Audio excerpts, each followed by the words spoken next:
So, hi guys! Welcome back again to my YouTube channel and God bless you all sa mga sumusuporta sa aking channel.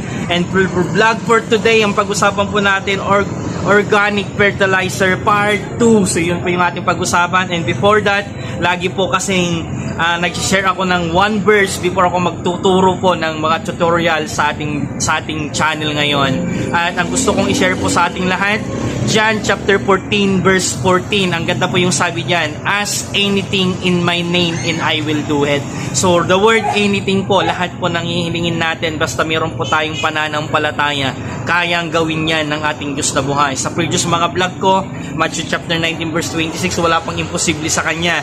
Jeremiah 32 verse 27, sabi niya po doon, nothing ay walang mahirap po sa Kanya. Kaya nga po, yung verse na John 14 verse 14, wala pong imposible at lahat ng mga hihingin natin, kaninong pangalan? Sa pamamagitan po ni Jesus. The name above all name, that is Jesus. And you have asked anything sa pangalan ni Jesus, He will do it. Wala kang ibang gagawin kundi humingi sa pangalan ni Jesus na merong pananampalataya at merong action. Because sabi din sa Bible, faith, naniniwala ka na kayang gawin lahat ni Jesus, but without action, ang sabi niya man doon, faith without action is dead. Gaya po ng ating pagtatanim po ng halaman, mga gulay, kung wala naman yang lagi na lang faith, wala namang action, mamamatay din po yan. Example, nagtanim ka po ng halaman at ito po'y pinabayaan mo na, faith lang na magbubunga yon, hindi din yon lalago. Kaya po, faith without action is dead. So tara, pag-usapan natin yung organic fertilizer.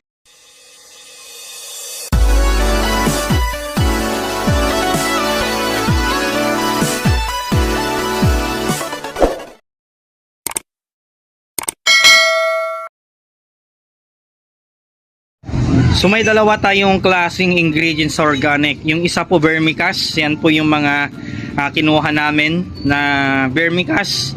Tsaka ito po about yung mga nagbalatan natin ng mga prutas, ng mga gulay, ay hindi natin ito itatapon. Anong gagawin natin? Una po, kukuha tayo dito. Yan. Nilalagay natin sa kanyang tangkay, sa kanyang tilukana ko puon. Ganyan po mga kapatid. Then after nating lagyan dyan, yan, sa palibot nyan, lalagyan natin ng vermicast. Yan. Tabunan lang po natin. So ang kagandahan po nito, organic na po yung fertilizer natin. Hindi na tayo bibili ng mga abono that cost of yung mga per kilo na umaabot po sa